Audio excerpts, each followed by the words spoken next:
ಇನ್ನೇನು 2025 ಕಳೆದು 2026ರ ನೂತನ ವರ್ಷದ ಸ್ವಾಗತಕ್ಕೆ ಅಣಿಯಾಗುತ್ತಿದ್ದೇವೆ. ಕಳೆದ ಒಂದು ವರ್ಷ ಬೆಂಗಳೂರು ನಗರ ಪೊಲೀಸ್ನ ಸಿಸಿಬಿ ತಂಡವು ಡ್ರಗ್ಸ್ ವಿರುದ್ಧ ಸಮರ ಸಾರಿ ವರ್ಷವಿಡೀ ನೂರಾರು ರಹಸ್ಯ ಕಾರ್ಯಾಚರಣೆಗಳ ಮೂಲಕ ರಾಜಧಾನಿಯೊಳಗೆ ವಿಷಬೀಜ ಬಿತ್ತಲು ಯತ್ನಿಸಿದ ಮಾದಕ ವಸ್ತುಗಳ ಜಾಲಗಳನ್ನು ಬೇರು ಸಮೇತ ಕಿತ್ತೆಸೆಯಲಾಗಿದೆ. ಡ್ರಗ್ಸ್ ವಿಚಾರದಲ್ಲಿ ನಾವು ಕಾಂಪ್ರಮೈಸ್ ಆಗೇ ಇಲ್ಲ.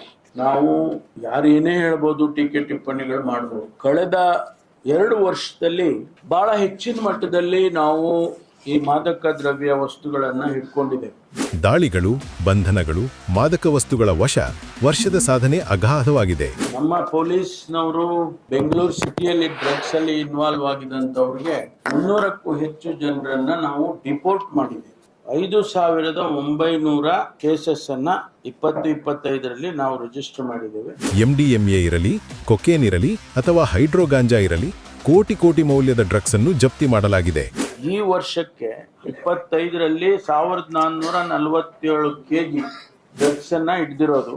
ಅದರ ವ್ಯಾಲ್ಯೂಯೇಷನ್ ಮಾಡಿರೋದು 162 ಕೋಟಿ. 24ಕ್ಕೆ 98 ಕ್ರೋರ್ಸ್, ಆಮೇಲೆ 23ಕ್ಕೆ 103 ಕೋಟಿ. ಒಟ್ಟು ನಮ್ಮ ಸರ್ಕಾರ ಬಂದಾಗಿನಿಂದ ಹೆಚ್ಚು ಕಡಿಮೆ 400 ಕೋಟಿ ರೂಪಾಯಿ ಡ್ರಗ್ಸ್ ಅನ್ನ ಹಿಡಿದಿದೆ. ಇದು ಒಂದು ರೀತಿಯಲ್ಲಿ ದೊಡ್ಡ ಸಾಧನೆ ಅಂತೇಳಿ ನಾನು ಹೇಳೋದಕ್ಕೆ ಬಯಸ್ತೀನಿ.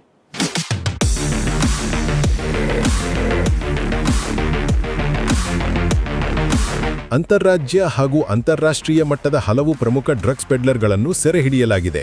ಯುವ ಸಮುದಾಯವನ್ನು ಡ್ರಗ್ಸ್ ದಂಧೆಯಿಂದ ರಕ್ಷಿಸುವ ಬದ್ಧತೆಯೊಂದಿಗೆ ಈ ಕಾರ್ಯಾಚರಣೆಗಳು ನಡೆದಿವೆ.